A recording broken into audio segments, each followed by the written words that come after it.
Hello, everyone, and welcome back to the U.S. Department of Energy's Hydrogen and Fuel Cells Program webinar, sponsored by the DOE Fuel Cell Technologies Office. Today, though, to kick things off, we have some exciting news to share.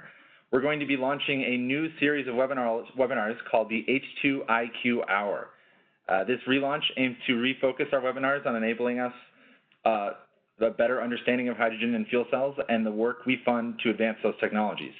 And if you're active on social media, I definitely encourage you to share anything interesting or surprising or informative that you get from these H2IQ hours or anything else you see related to that with the hashtag H2IQ in your posts. And we'll be announcing more exciting topics on this series soon.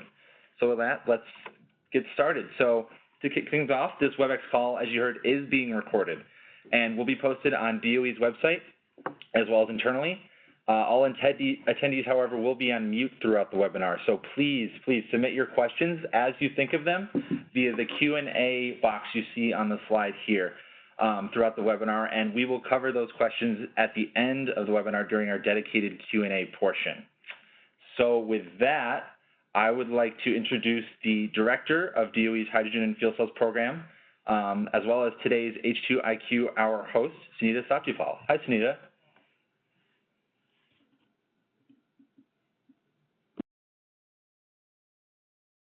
Thank all of the stakeholders for all their support and all the interest and all the progress in hydrogen and fuel cells.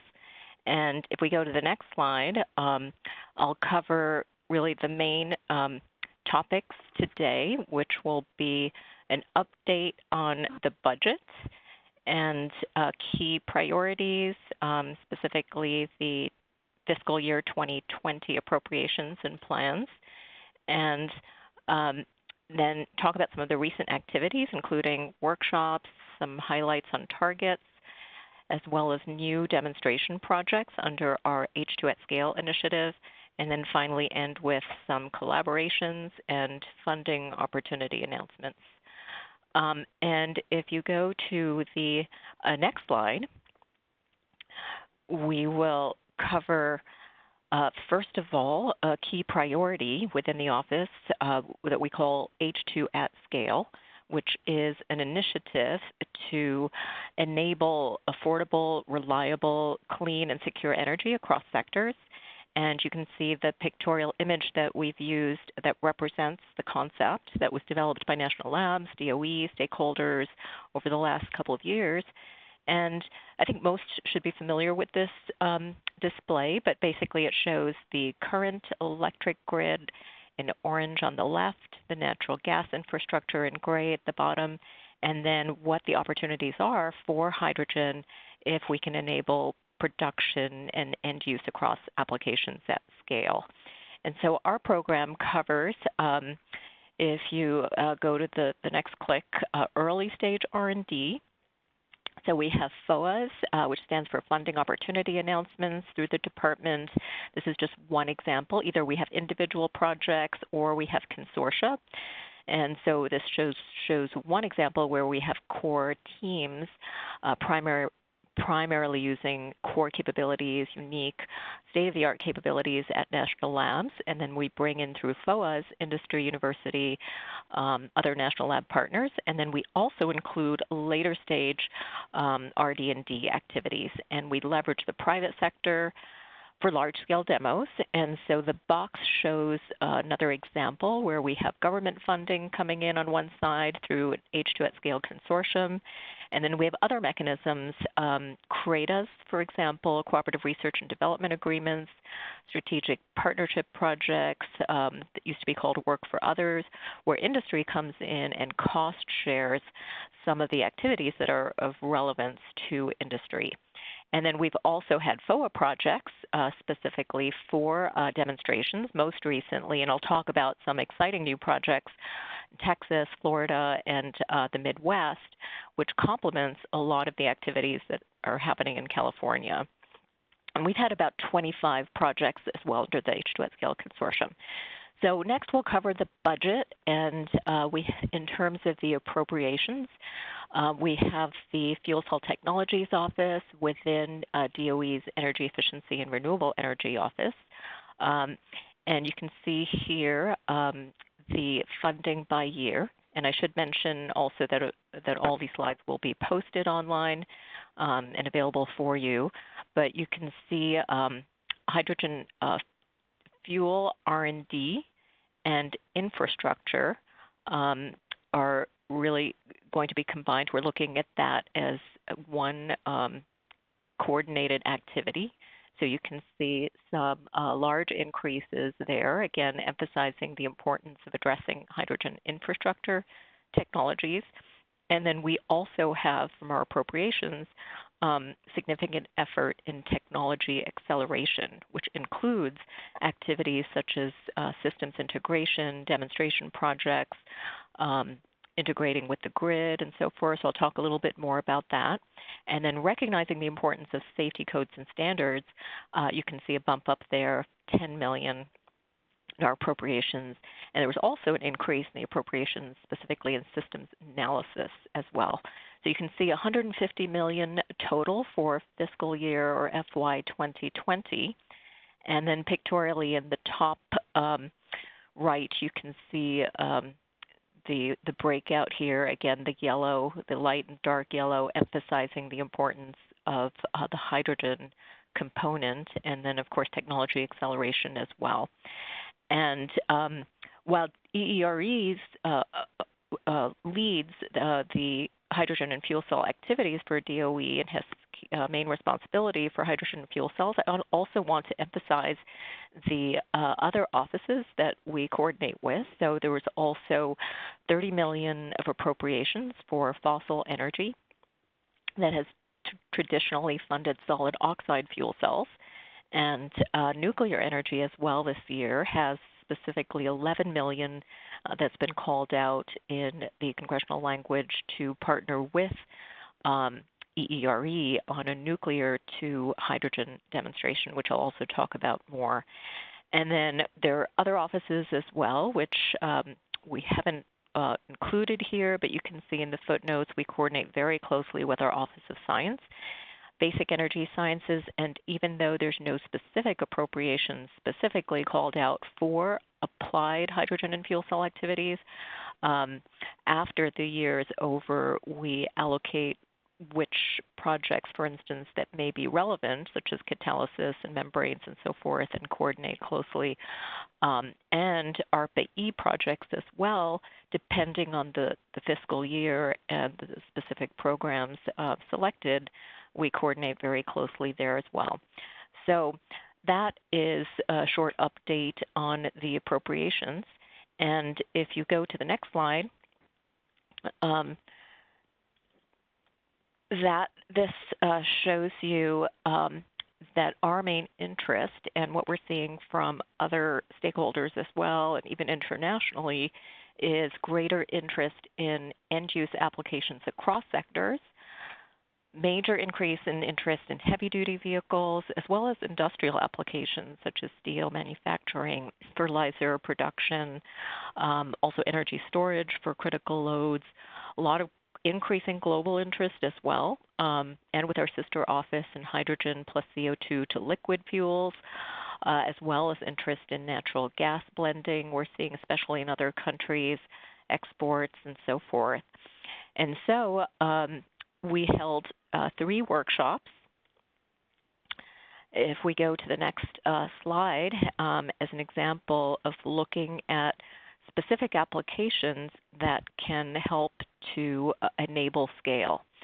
Essentially, how do we scale up the production, the infrastructure, the utilization of hydrogen across sectors? And so first we had a workshop this last year on hydrogen rail in collaboration with our sister agencies, DOT, the Federal Railroad Administration, global industry. We do have rail hydrogen trains now in other countries, and the first contract for a train in the U.S. announced very recently by San Bernardino. So we looked at issues such as total cost of ownership, what are potential applications, and then we had a workshop on H2 at data centers. So here also the concept is that you can enable large volumes, large use of hydrogen at data centers, for instance, for providing power to critical loads. And then finally, we had a workshop co-organized with our counterparts in Europe, European Commission's FCHJU, as well as our sister agencies, DOT, the Maritime Administration, and industry, specifically on H2 at ports. So here the concept is how do we look at hydrogen not only for maritime applications, but how do we create or really incentivize a regional or cluster type strategy to build up local demand and scale, again, enabling, for instance, co-locating supply and demand and not just maritime applications, but also looking at trucks. So for instance, drayage trucks and other equipment that may be used at a port facility has also been of interest. There's a lot of activity going on, for instance, California and elsewhere. And if we go to the next slide, industry has also emphasized the importance of long-haul trucks. So last year, one of the outputs of another workshop that we held with industry and all of our relevant agencies was a set of targets specifically for fuel cells for long-haul trucks. And this is just one example. We'll be looking at developing technical targets for other applications as well. And the information is available online. And again, the key here is a lot of industry feedback, input, and analysis, but these are really long-term stretch goals to help guide the R&D community. And so they're really, in some cases, especially in terms of the early market, there will be applications, trucks that will be competitive and viable for the near term. But again, here the point is really to come up with these stretch goals to guide the technical, the R&D community on what would be needed in the long term for a highly sustainable and competitive market in this area. And one of the challenges that we've seen is hydrogen storage. Onboard storage, we've been increasingly getting interest from industry on what more can we do in that area. And so we also had a workshop on compressed gas storage for medium and heavy duty transportation. And here, I think as most of the community knows, there's a lot of interest specifically in carbon fiber composite tanks. And looking at carbon fiber cost, we've have some effort looking at precursor cost, which is the largest component, also looking at the overall cost of storage and the implication in terms of the station, especially if we can change the temperature or the pressure, for instance, and then also the balance of the composite. So it's not just the precursor, but what are the other balance of plant, balance of composite issues. So we have information available on the website on this workshop and the previous workshops as well that I've mentioned.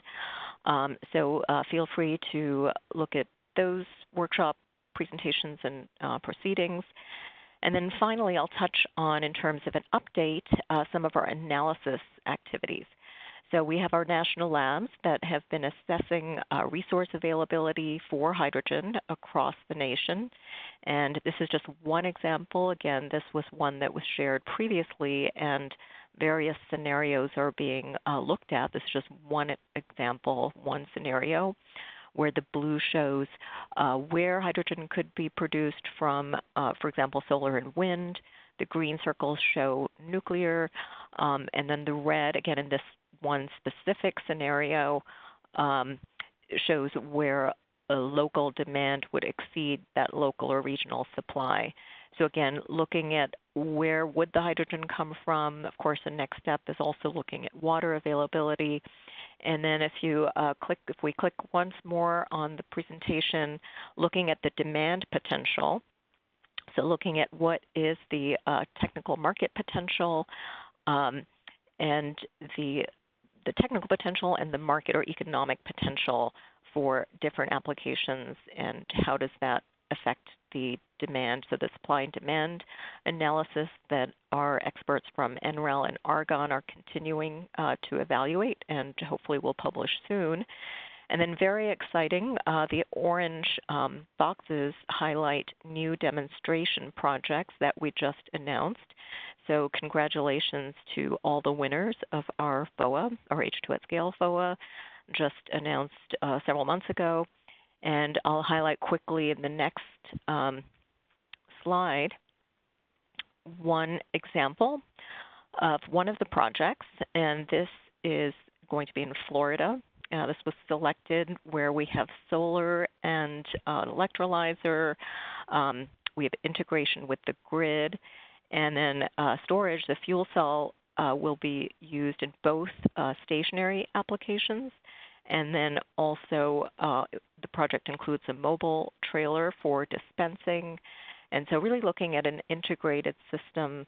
You can see the partners on the right. Again, congratulations to all of the winners. So you can see a 3-year project, substantial funding here for this, and we look forward to getting this started. Again, these projects were just announced, and so the negotiations are underway with DOE to finalize the scope of work. The next slide shows you a next demonstration project. So this is one that will be in the Midwest. And so the winner, Exelon, will identify a nuclear plant, one of their nuclear plants, potentially in Illinois or somewhere in the Midwest, and then would use a low-temperature PEM electrolyzer and then produce hydrogen for on-site use, so for their own applications instead of trucking in their hydrogen, which is what they do now for cooling and turbine cooling applications. And so here also you can see on the bottom concepts that will be explored for other end uses eventually for hydrogen, also feeding that power back possibly to the grid, looking at assessing long duration storage. And so again, this is just one example of a brand new project in the Midwest that will include nuclear for the first time. And we also have partnership with our Office of Nuclear Energy on this project, and the Office of Nuclear Energy, or NE, also has another brand new project, specifically including nuclear to hydrogen with First Energy as well in the Midwest. So again, very, very exciting to have these nuclear to hydrogen projects now in our portfolio. And then finally, the third project on the next slide is an example in Texas. And congratulations again to the winners. You can see on the left top interest in solar plus wind, also on-site electrolysis, and then looking at other applications such as the data center. And in addition, what's unique in this one is a concept looking at renewable natural gas or landfill gas using an on-site steam methane reformer and then using that hydrogen for multiple applications.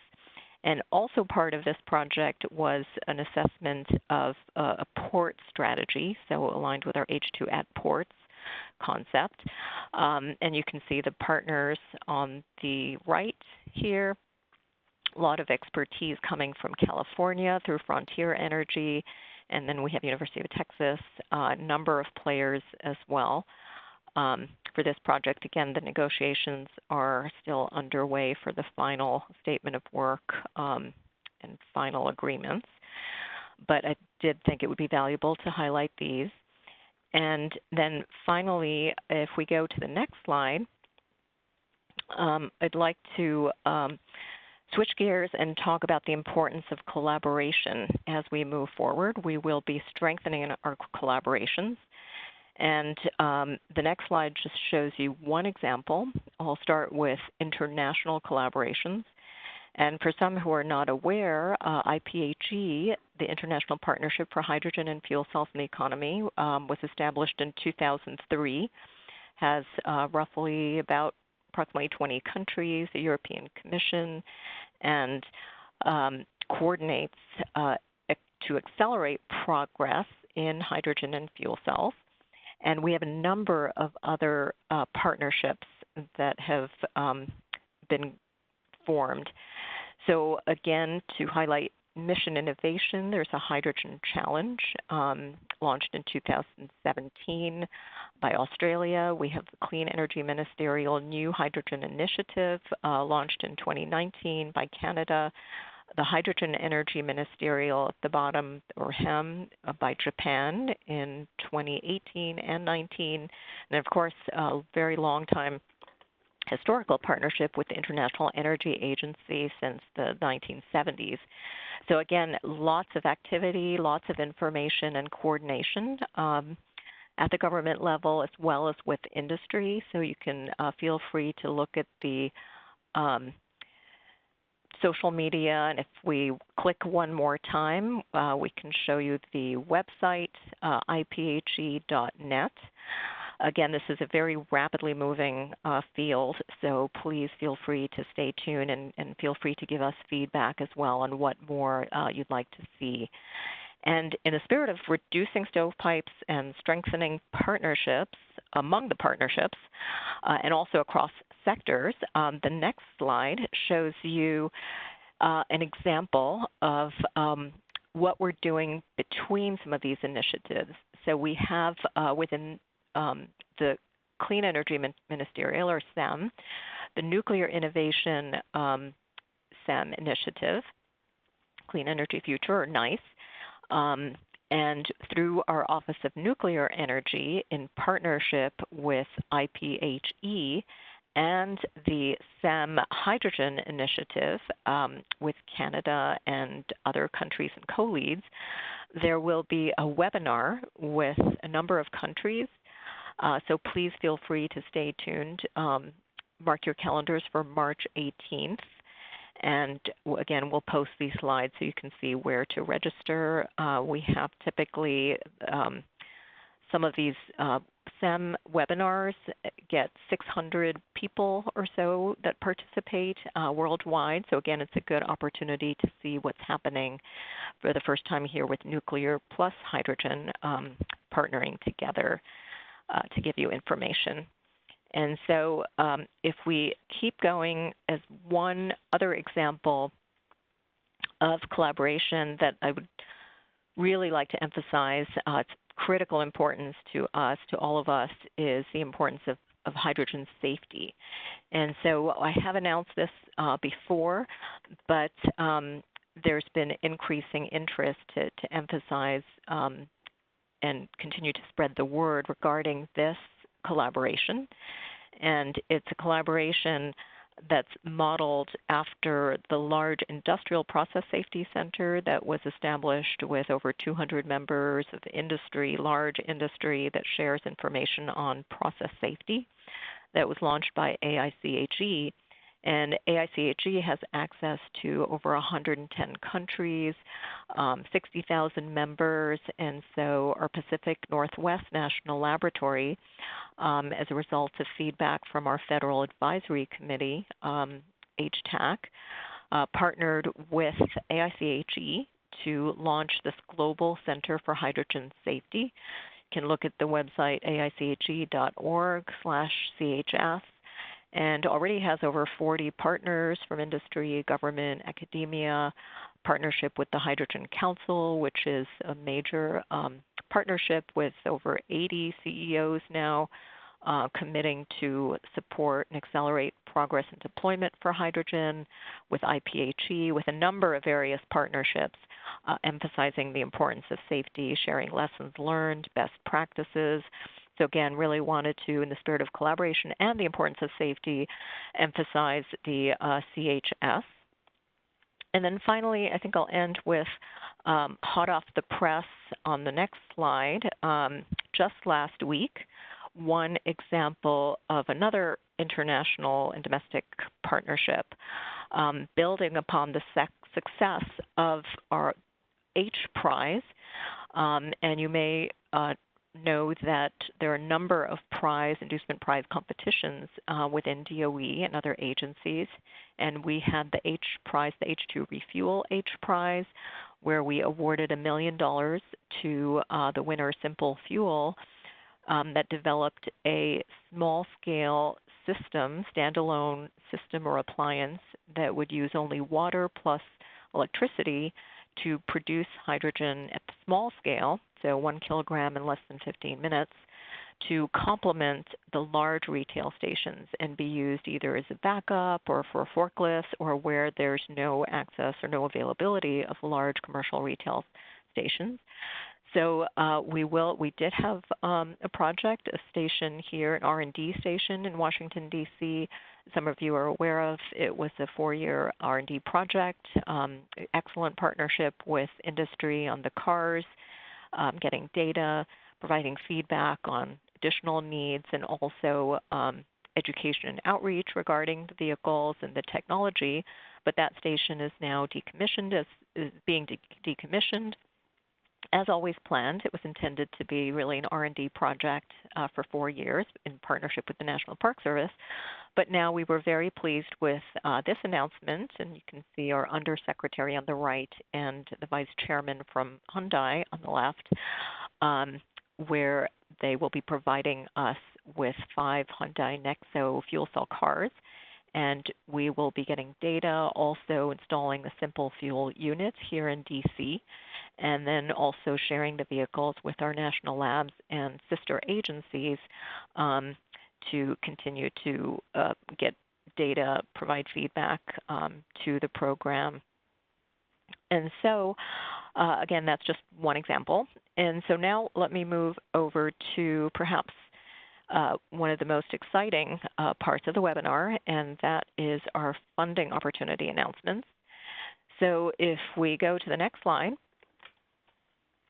here I want to emphasize that we had, I think, the very first funding announcements out of the building January 23rd at the DC Auto Show, announced by our Undersecretary from EERE of funding opportunity announcements, and he oversees basically all of the number of offices, especially with our new secretary, and also has taken over deputy secretary roles and responsibilities as well.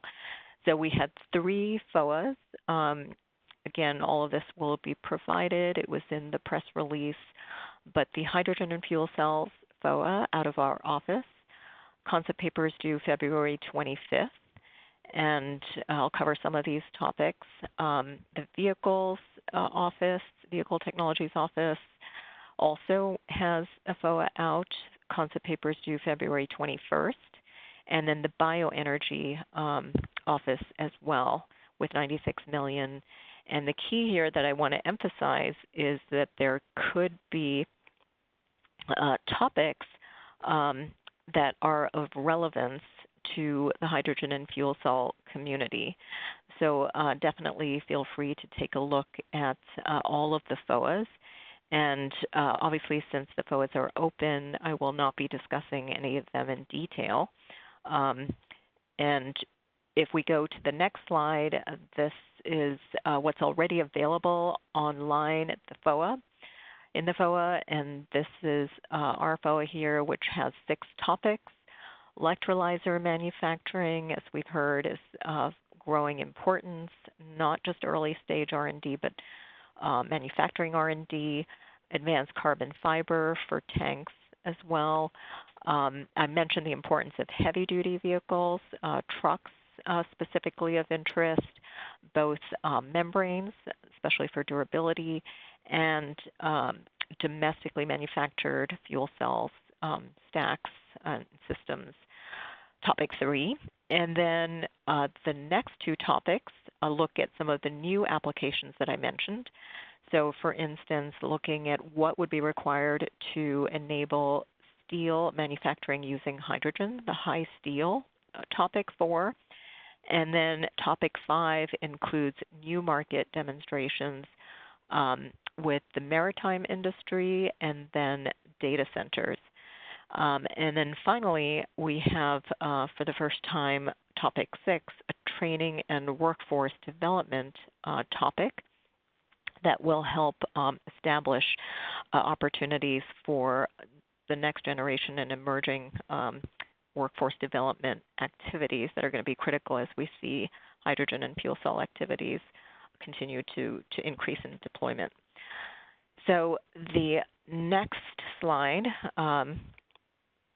it's again, all of this is posted online, and we won't speak in any detail.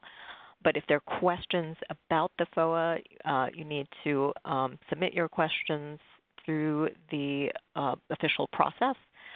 And just want to emphasize that it's important to study and understand the criteria.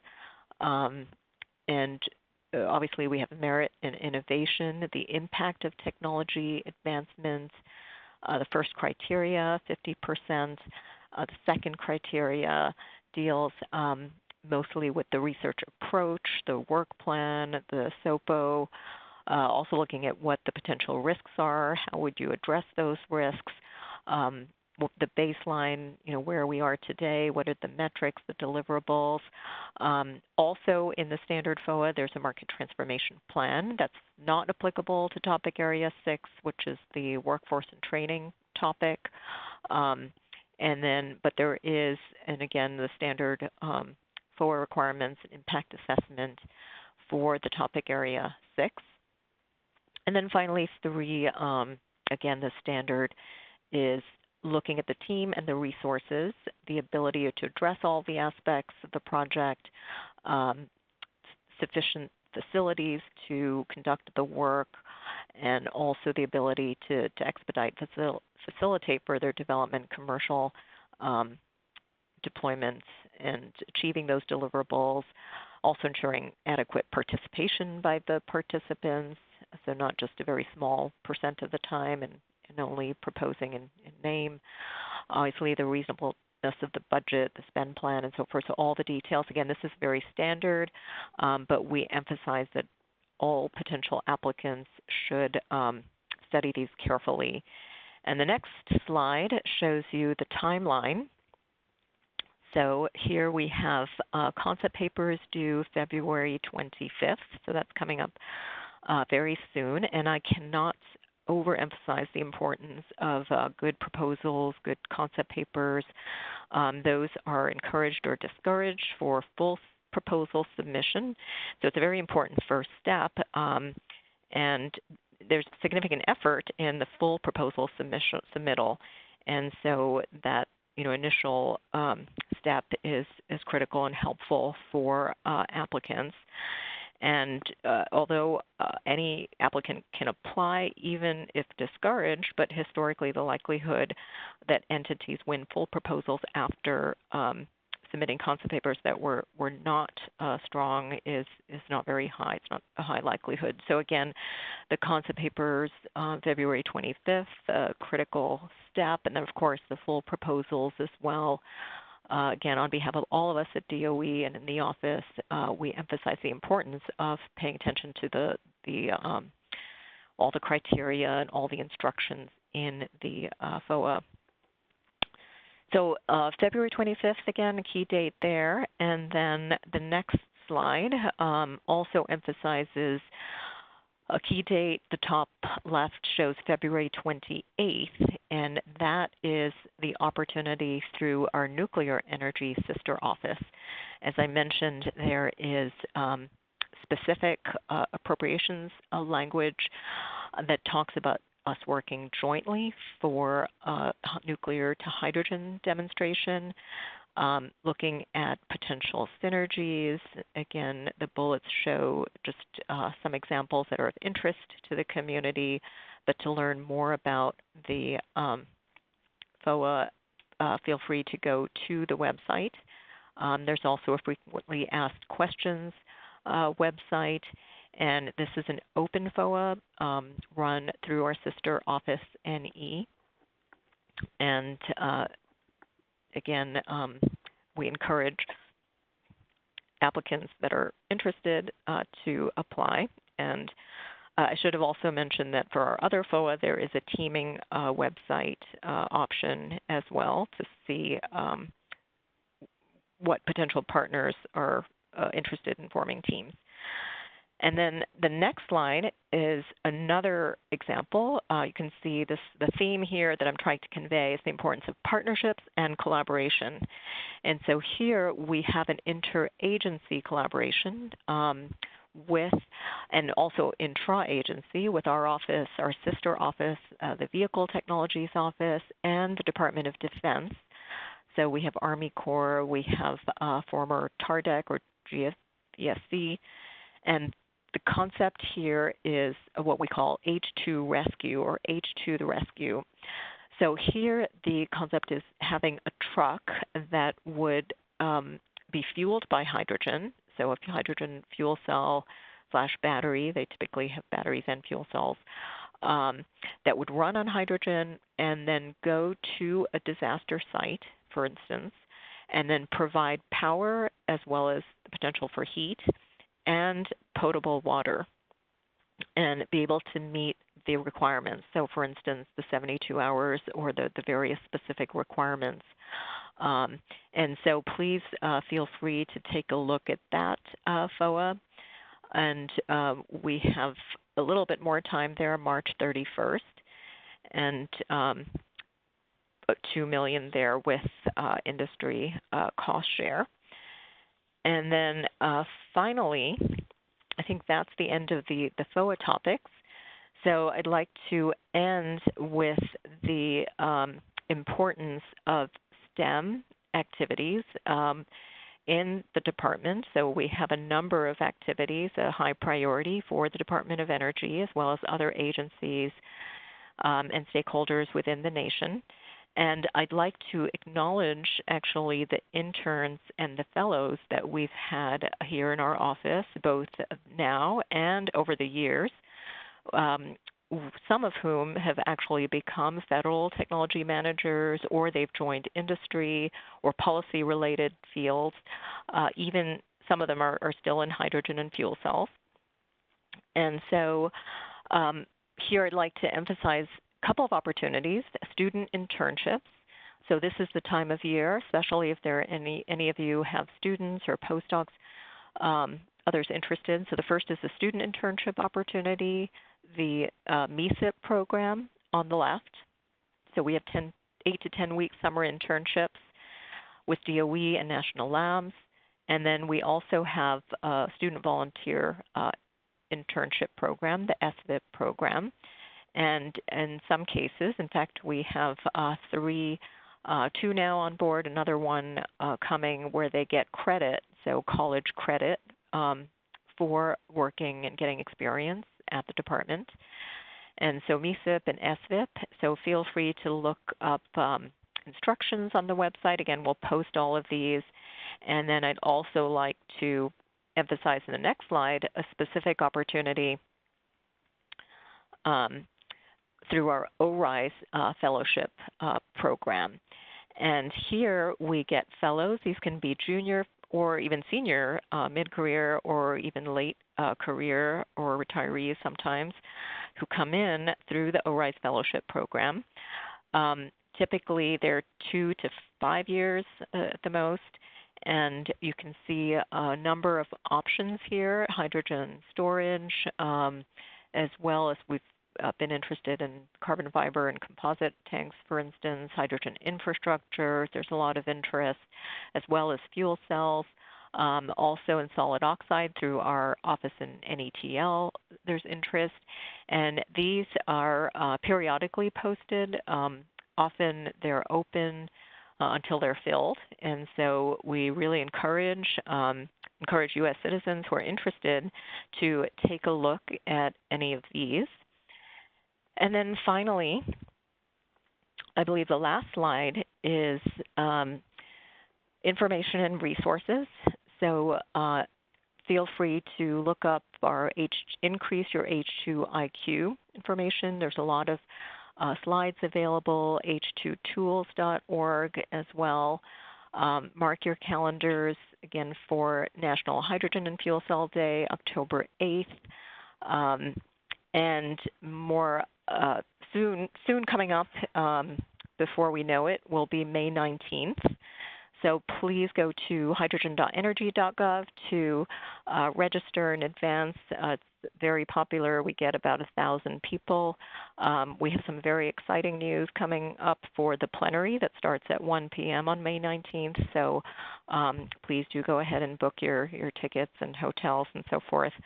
And with that, I would once again like to thank all of you. If we don't have time for questions, I don't see any questions, in fact, right now. But again, I think the main questions may be related to the FOA, but you should feel free to go to the website and make your requests formally through the process. But once again, on behalf of the whole office, we'd like to thank all of the stakeholders. And with that, I will turn it over back to Eric. Yeah, thank you so much, Shanita, for that awesome presentation. I hope everyone increased their H2IQ a little today. So we are going to have a Q&A session right now. We have been getting some questions in during the webinar, but I'll remind everyone again, if you do have a question right now, just go ahead and enter it in that Q&A box in the bottom right of WebEx. And we're also joined by Ned Stetson, a hydrogen fuels program manager here at FCTO, to help tackle some of the questions. So we'll just get started, and I'll pose maybe some general questions, and then we'll dig into some more specific ones. So to get things started, we have a general question from the audience about wondering if you could talk a little bit about how much platinum group metals are in today's hydrogen fuel cells and, say, forklifts, cars, trucks, buses, tanks, ships, and other applications. Yes, thank you, Eric. And I can take that. And obviously, depending on the system and the company, some of the details are not public. But in terms of various numbers that are shared publicly, they range from as high as 30 grams, for instance. Our target has been less than 10 grams of platinum. And in the vehicles, for instance, if we're talking about large, heavy-duty applications where you need much higher durability, our target is 30,000 hours, for example, instead of the 5,000 or 8,000 for light-duty vehicles, then we expect there to be a higher amount of platinum.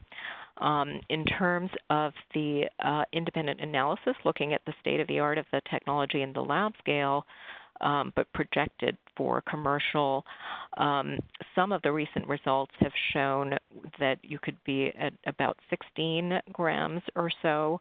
But again, this analysis is continuously updated. But again, the goal is less than 10 grams. And now, again, depending on the system, we've seen various amounts reported, such as 30 grams. Okay, this might segue pretty well into this question on the topic of targets, but someone's asking if you can give some references for understanding maybe the scale of application or timescales for deployment for vehicles in the hydrogen fuel cell area. Yeah, so here also, again, I didn't show all of our slides, but typically we show a snapshot of where we are in the U.S. in terms of deployment. We already have substantial deployments. So one of the earliest niche market applications that we helped to facilitate was the forklift example. So going back, some of you who may have been involved in the program years ago, over 10 years ago, we had some of the early forklift demonstrations with our partner, the Defense Logistics Agency. And now industry has, and then we had the Recovery Act and our Market Transformation Program, which helped to launch several hundred just demonstrations. And now we have about 30,000 already deployed. And in fact, over 22 million hydrogen fuelings just in the forklift market. So major companies that are using hydrogen fuel cell forklifts at warehouses and in their stores and so forth. So That's one example. Also, in terms of deployment, we have now over 8,300 commercial fuel cell cars that have been sold or leased in the U.S., mostly in California again, because that's where most of the retail stations are, about 45 or so. And then about 500 megawatts or so of backup power, several thousand units, or 500 megawatts of stationary power, several thousand units of backup power, for instance, with cell phone towers. There are about 35 buses or so in the U.S. And so, again, that gives you an idea of a snapshot of commercialization and some of the deployment. All right. Changing gears a little bit away from transportation, we have a few questions on natural gas. Someone's inquiring if there's any ongoing or maybe planned R&D areas around natural gas thermal cracking, and also the status of integrating hydrogen into natural gas existing infrastructure in the U.S. Yes. So first of all, there has been interest and increased interest as well with our sister office, Fossil Energy. And we'd funded natural gas to hydrogen for quite some time in the past. So conventional standard reforming is widely used industrial process. And we have funded, and again, feel free to come to our AMR to see some of the projects, but innovative approaches to go from natural gas to solid carbon plus hydrogen instead of the conventional natural gas to CO2 plus hydrogen. So that's, again, just one example to answer the question. And then the other question about natural gas plus hydrogen, there is definitely interest in blending, especially in some other countries such as the UK that's looked at blending to start with, but even a complete transition to hydrogen pipelines, for instance, for home or district heating. And so we, in fact, had a joint workshop, specifically an international workshop through IPAG and Mission Innovation in the UK, specifically looking at some of the challenges with and opportunities for blending with hydrogen and natural gas. And then we also, again, for those that are interested, feel free to contact us or go to look up H2 at scale on our website for partnerships or opportunities to collaborate with our national labs. And we have one of the consortia, which I didn't mention this time, but again, we'll mention a lot more detail at the AMR, and that is our HMAT, or Hydrogen Materials Consortium, that will look at issues, compatibility and materials issues, for instance, with hydrogen and natural gas for not just pipelines and various materials, metals, polymers, but we've started to look at investigating end-use applications as well. Great. I've got a question here that dives a little bit more into storage that maybe Ned can tackle. So we have a participant asking, are there technical challenges regarding tanks for medium-duty, heavy-duty specific, or more pronounced or on those platforms than light-duty vehicles?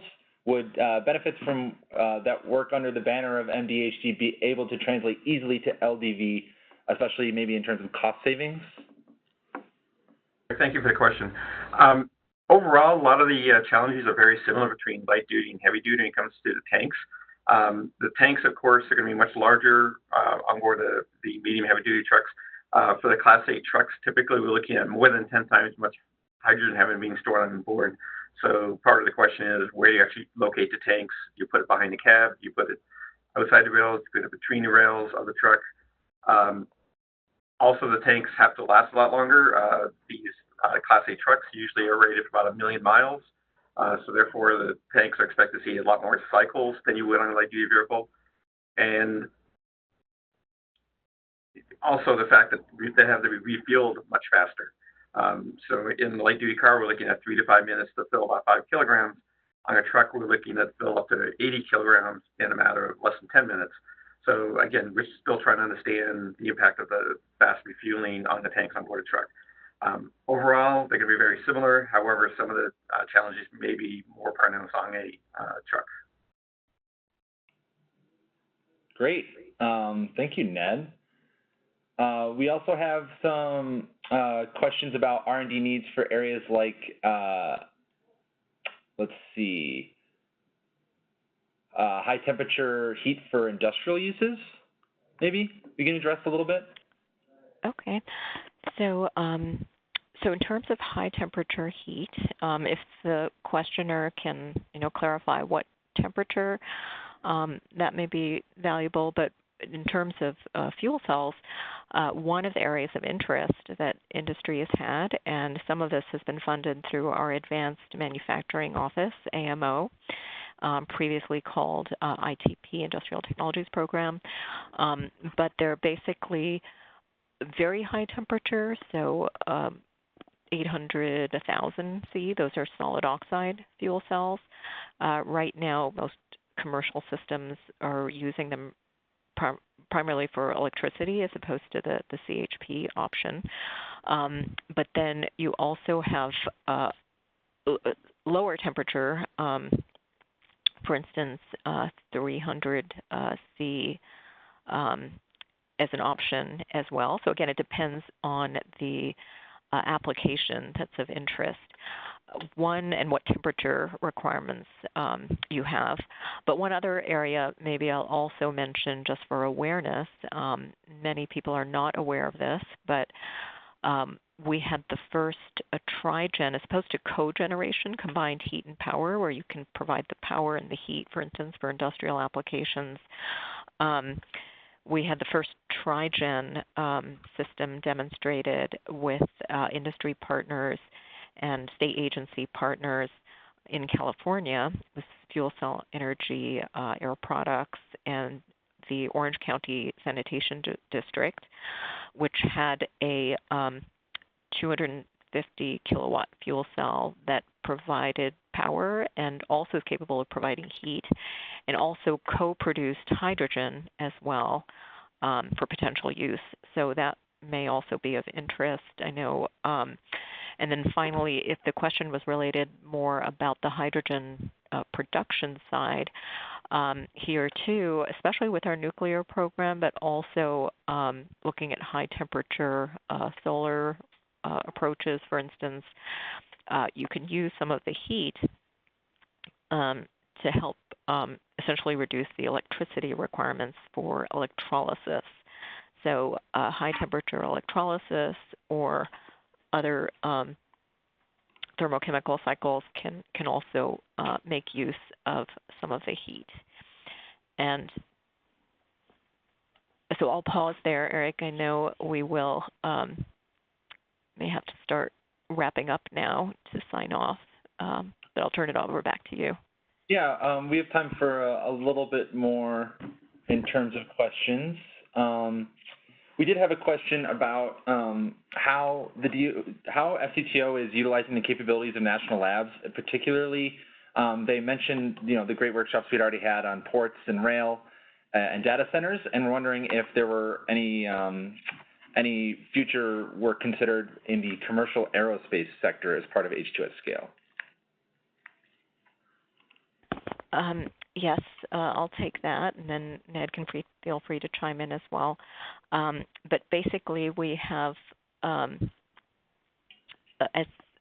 some may know, we have 17 national labs within the DOE complex, and we work with over 12 of them now, 12, 13 labs, and we have a number of consortia where we have labs that have core capabilities, for instance, hydrogen for producing hydrogen, HIMARC, Hydrogen Materials Advanced Research Consortium for solid state, for example, materials that can store hydrogen as well as carriers.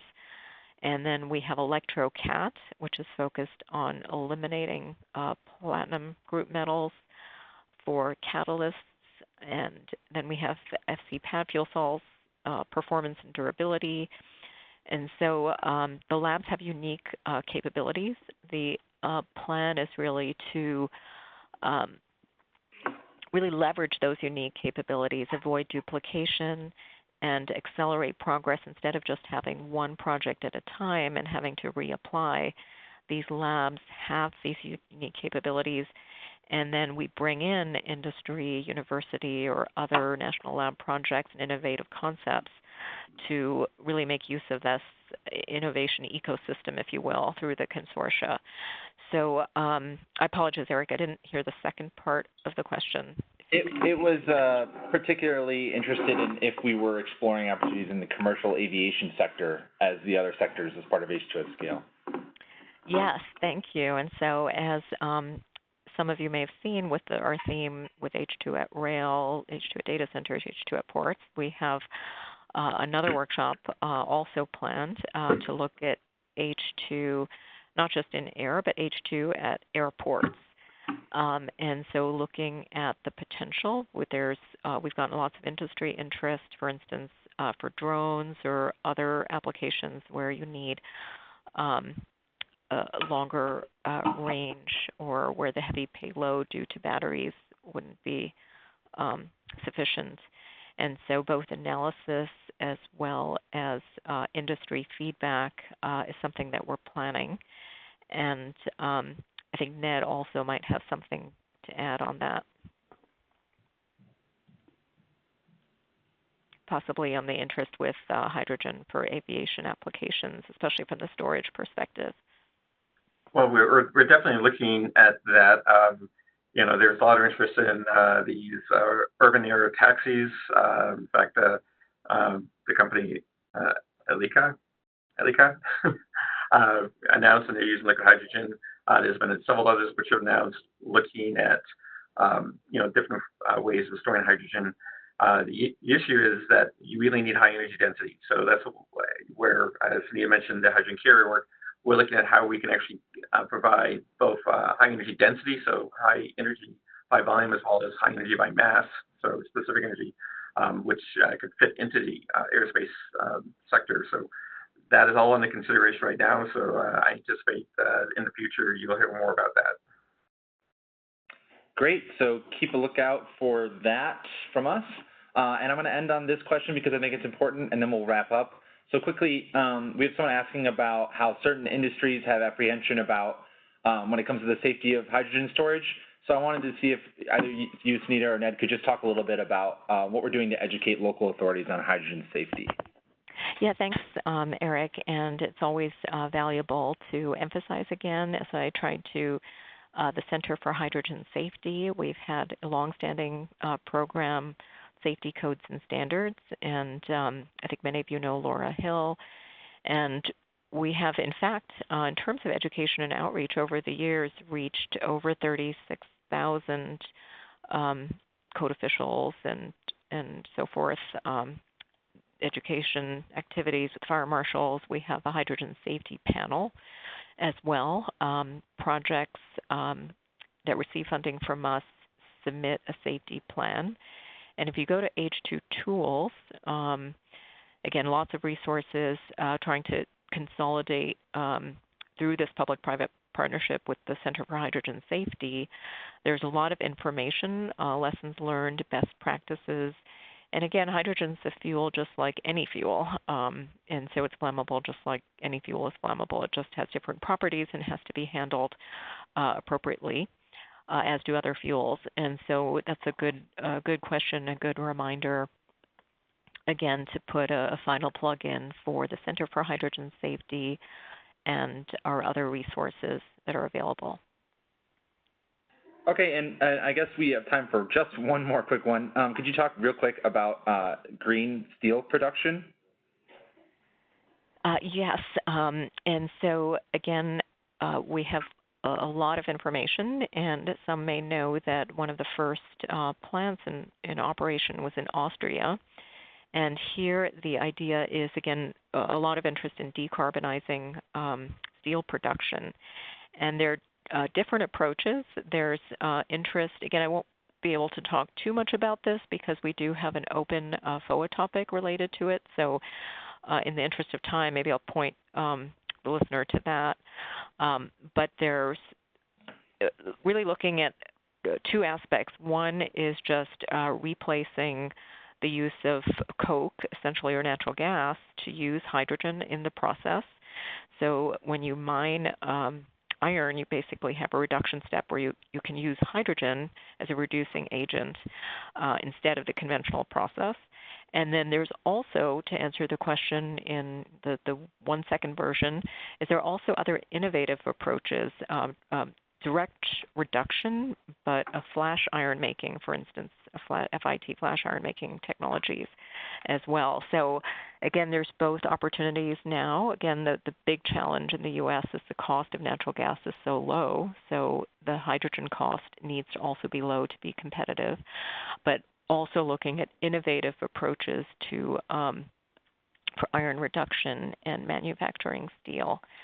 So both of those, again, are covered for those interested in our VOA topics.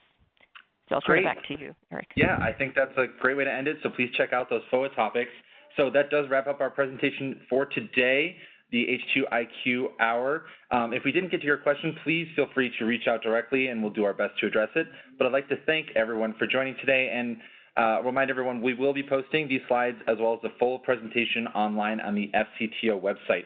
So please go check that out and join us on social media using the H2IQ hashtag. So with that, I'll wish everyone a great rest of your week and goodbye.